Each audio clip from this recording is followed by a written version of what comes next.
আসসালামু আলাইকুম রহমতুল্লাহি আবরাকাতু। আমি মোহাম্মদ খাইরুল বাশার, মগর ব্যাপারী বাড়ি, ২ নং মগর ইউনিয়ন, থানা নলছিটি, জেলা ঝালকাঠি।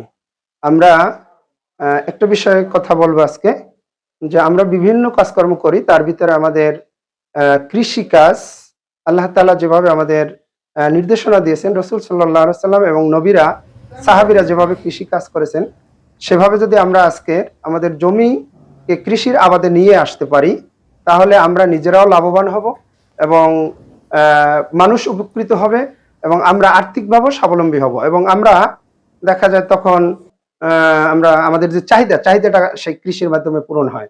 আমি কৃষি কাজ করার জন্য আমার যে বাড়ি, মগর ব্যাপারী বাড়ি, চতুর্পাশে আমাদের যে জমি আবাদ অনাবাদি হয়ে পড়ে রয়েছে, সেগুলো আমার কৃষির আওতায় নিয়ে আসার জন্য আমি অনেকদিন পর্যন্তই কাজ করতেছি। সেখান থেকে আজকের দিনে যে অবস্থানে আসছি, সেখান থেকে আপনাদের কিছু জানাবো। গতকালকে নলছিটি থেকে আমরা যে বীজ নিয়েছি, আপনারা দেখতে পাচ্ছেন এখানে বিভিন্ন নামের বীজ আছে, প্রায় ৪০-৫০ আইটেমের বীজ আছে। সেই বীজ আমরা রোপণ করবো ইনশাল্লাহ। রোপণ করার পরে সেখানে শাক হবে, সবজি হবে, ফল হবে ইনশাল্লাহ।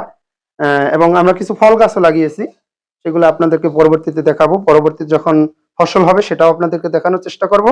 এর মাধ্যমে চাচ্ছি আপনাদের আশেপাশে যে জমিগুলো রয়েছে, সেই জমিগুলোও অনাবাদি না রেখে সে জমিগুলো আপনারা কৃষিকাজের আওতায় নিয়ে আসেন। বিশেষ করে জঙ্গল পরিষ্কার করেন।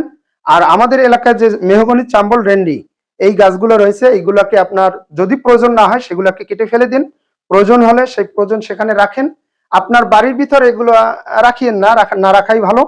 বাড়ির অন্যদিকে রাখেন। বাড়ির ভিতরে আপনি শাকসবজি, ফলমূল এগুলা লাগান, তাহলে আপনি নিজে খাইতে পারবেন, খেতে পারবেন এবং দেখা যায় আপনার চাহিদা পূরণ হবে, আপনার পরিবারের চাহিদা পূরণ হবে, আপনি অন্যকেও দিতে পারবেন।